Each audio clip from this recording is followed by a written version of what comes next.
తిరుమలపై కుట్ర కొనసాగుతూనే ఉందని ఏపీ సీఎం చంద్రబాబు అన్నారు. కుట్రతోనే లడ్డూను వైసీపీ ప్రభుత్వం కల్తీ చేసిందని ఆరోపించారు.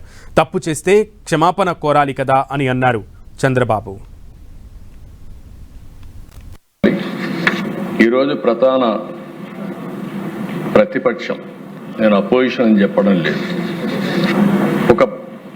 నిన్నటి వరకు అధికారంలో ఉన్నారు, 11 సీట్లు గెలిపించారు. 11 సీట్లు గెలిపిస్తే హౌస్కి రావాలి కదా అధ్యక్ష. ప్రతిపక్ష హోదా ఇస్తేనే వస్తామని కండిషన్ పెట్టారు. అంటే ప్రతిపక్ష హోదా ఇచ్చేది స్పీకర్ గారు, అధికార పక్షం కాదు. ప్రజలు ఎవరికి ఓటేస్తే వారు ప్రభుత్వాన్ని ఏర్పాటు చేస్తారు. ప్రజలు ఓటేసి మొత్తం సీట్లు ఇస్తే, తగినన్ని సీట్లు ఇస్తే వాళ్ళకు ప్రతిపక్ష హోదా ఇవ్వాలా లేదని ప్రజలు నిర్ణయించి పంపించారు అధ్యక్ష. రెండోది, ఒక ముఖ్యమంత్రి పైన ప్రభుత్వం పైన అవిశ్వాస తీర్మానం పెట్టాలన్నా, స్పీకర్ పైన అవిశ్వాస తీర్మానం పెట్టాలన్నా రాజ్యాంగంలో స్పష్టంగా ఉంది. అలాంటి రాజ్యాంగ విలువలు పాటించకుండా విమర్శించే పార్టీని ఏమనాలి నాకైతే అర్థం కాలేదు. బాధ్యత 20 నెలలు, అనేక సవాళ్లు, కష్టాలు, సమస్యలను అధిగమించి ట్రాక్లో పెట్టాం. నేనేదో అన్నీ సాధించేసామని చెప్పడం లేదు, కానీ ఆ రోజు ఒక మాట చెప్పాం, సూపర్ 6 ఇస్తామని చెప్పాం. ఎన్ని ఇబ్బందులున్నా సూపర్ హిట్ చేసామని మరొక్కసారి మీ అందరికీ చెప్పిస్తున్నాం. ఇంకొక పక్కన దిశ విధ్వంసం నుంచి వికాసం వైపు నడిపిస్తున్నాం. సంక్షోభం నుంచి సంక్షేమం వైపు 9,72,000 కోట్ల రూపాయల అప్పుల భారం. వ్యవస్థలు ఒకటి కాదు దేశ, అన్ని వ్యవస్థలు ఇబ్బంది పడే పరిస్థితి వచ్చాయి, విధ్వంసం అయ్యే పరిస్థితి వచ్చింది. వారంలో ఆ రోజు మనం చూస్తే ఒక వ్యక్తి స్వార్థంతో ఒక ప్రాజెక్టును కూడా ఏ విధంగా విధ్వంసం చేస్తారో మనం చూసాం. డయాఫామ్ వాల్ పూర్తిగా గోదావరిలో కొట్టుకునే పరిస్థితి వచ్చింది. నిర్లక్ష్యం, స్వార్థంతో. ఈరోజు ఈ హౌస్లోని హామీ ఇస్తున్నా, మళ్ళీ రాబోయే సంవత్సరం గోదావరి పుష్కరాల కంటే ముందే పోలవరాన్ని పూర్తి చేసి జాతికి అంకితం చేసే బాధ్యత ప్రభుత్వం తీసుకుంటామని.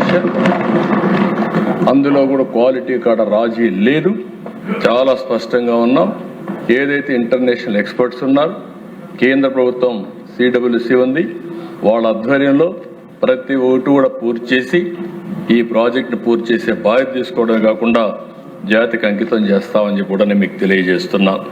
ఈరోజు కొత్తది ఒకటి వచ్చింది, ఇదేంటో నాకు అర్థం కాలేగా, రప్ప అధ్యక్ష.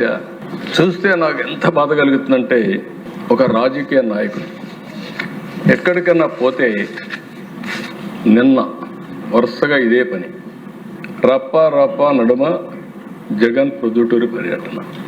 ఒక రాజకీయ నాయకుడు గంజాయి పైన మాట్లాడరు, డ్రగ్స్ పైన మాట్లాడరు, బ్లేడ్ బ్యాచ్ గురించి మాట్లాడరు, ఇలాంటి వాళ్ళ పక్కన పెట్టుకుంటారు.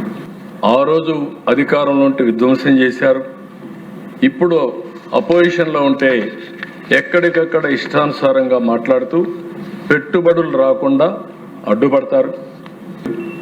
వెంకటేశ్వర స్వామి లడ్డు అపవిత్రం చేశారు, మామూలు నేరం కాదు ఇది. నేను ఇప్పుడు కూడా చెప్తాను దేశ, ఇది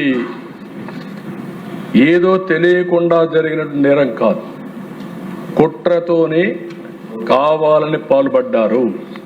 నేను ఆ రోజు చెప్పాను, 7 కొండలు 2 కొండలు చేసినప్పుడే రాజశేఖర రెడ్డి గారు చెప్పా, తప్పు చేస్తున్నారు, ఇది కరెక్ట్ కాదని చెప్పా.